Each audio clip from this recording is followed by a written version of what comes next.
Hello, greetings, happy white rabbits if you do that sort of thing. That's why I have a little rabbit in my ear. It is the 1st of February and we made it through January. Oh, hey! Exciting times. I hope everyone is doing well.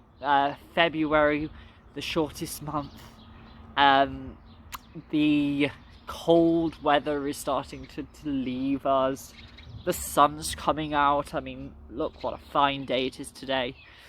Now, arguably, it's not warm enough to sit and to share a story with y'all, so I will probably make this telling swift. But I thought it was worth coming out and seeing the blue sky, for it is blue. The story that I'm going to tell with you today is one I discovered this year, which always excites me. There's probably versions of it I've heard before, but the sort of completeness of it, I heard at a virtual event a couple of weeks ago, and like all good stories, it clicked, and I knew I had to share it. So I've spent the morning learning it, and this will be my garbled retelling, so to speak. It's a lovely story in its simple message and the way that it can translate to all situations, as many a good story does. There was once a king, King Solomon, and he had a guard, Benaiah. And he and Benaiah were good friends. They were good friends long before he had become a guard, friends from childhood. And Benaiah had rised up the ranks due to his closeness with King Solomon. And Benaiah was the sort of guard friend who would do anything the king asked of him. You know, when the king summoned him, he'd be the first there. He was ready. He'd go out and complete any task. And the king liked this. Until one day, the king was walking around his palace and he heard Benaiah saying to all the other guards, "I can complete any challenge the king asks of me. Nothing is impossible for Benaiah." The king did not enjoy the glee, the boastfulness, the proudness of Benaiah, and wanted to put him down a notch, return him to his humble self. So he summoned him. He came to the chamber, and the king said, "Benaiah, I want you to complete a task for me." Benaiah, of course, said, "Oh, your majesty, whatever you ask, it shall be done. I want you to find me a ring. A magic ring.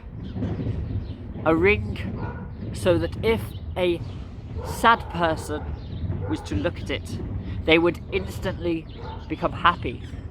And if a happy person looked at it, they would instantly become sad." Yes, I have not heard of such a ring, but I will search the world for it. Yes, but I need it for an event. I need it for the festival of the 15th day of the 7th month. Do you think you'll be able to find this ring in 6 months? Yes. Yes, I shall search far and wide and find you a ring that makes a sad person happy and a happy person sad. And with that he was on, out of the chamber and into the marketplace.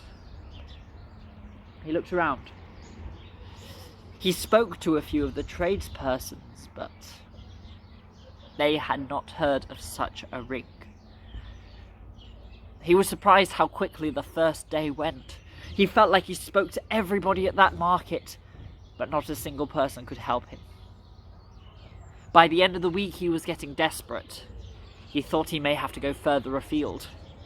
He went down to the old shipyard and he asked some of the captains and the sailors if they'd heard of it from their travels overseas. Alas, it was not to be. He continued his journey further into the jungles and into the deserts and into the far-off lands, finding every person he could to ask them. But nobody had. The spring turned to summer, and still no ring had been found.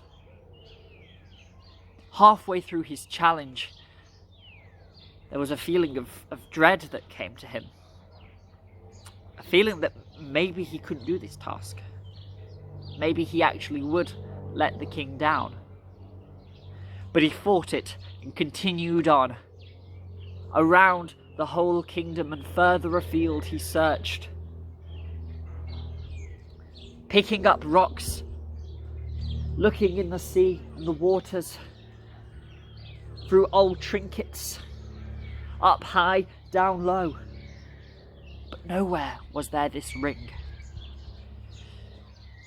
Well, many more months passed, and he saw people arriving from all over the land, coming with food and banners and flags, and guests dressed to their nines. They were all coming for the festival. Benair realised that his time was running up.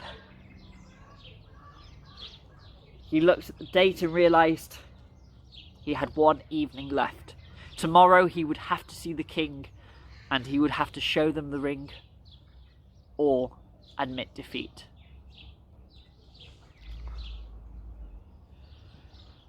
He slept very restlessly that night. He left his chamber and he walked that long walk to the palace, trying to think what he could say to justify the fact that he hadn't succeeded. He felt so low. Just before he came to the palace gates, he saw a young boy. A boy with a rug out in front of him, with all these sort of old rings and bracelets and various jewellery. The boy, he did not look well off. He had tattered clothes and a chain that had gone all rusty. He thought he'd looked at every literal stone, may leave no stone unturned. Boy, I was hoping that you could help me. I am looking for a ring that will make a sad man happy and a happy man sad. Have you heard of such a thing? The boy shook his head, and Benair turned with a tear forming in his eye as he went towards the palace. Wait! Wait! I heard you ask my grandson a question. A question I may be able to help you with. Come. Come into my jewellers, and I will get you just what you're searching for. An old man had come out of the hut near the boy and had asked for Benair to come in with him. It was indeed a fine jeweller's, with rings aplenty, gold, silver, bronze designs, a plethora of beautiful creations. But the old man took something from a table that was old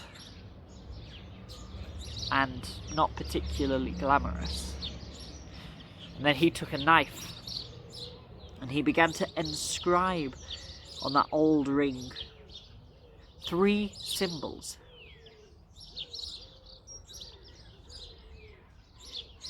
This will do just what you ask. Ben-Air took the ring. He looked at it, and the tear that was forming went back into his eye as a smile came onto his face. Yes! Yes, this is just the ring that I wanted. Thank you! And he kissed the old man. And then he went skipping into the palace. The festival was just getting started. The food had been laid out.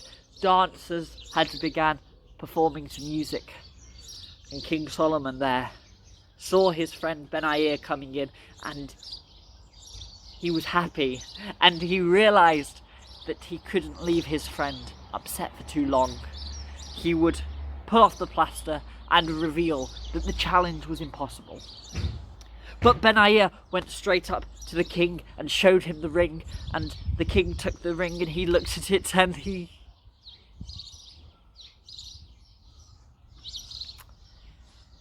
instantly fell sad. Ben-Air, you've done it.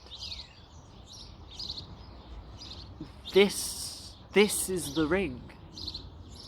This is the ring that would make a sad person happy and a happy person sad.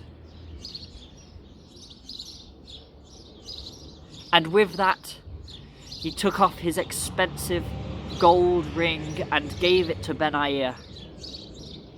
And then he put that new ring on his finger. And reflecting on what the ring had told him, he sat down.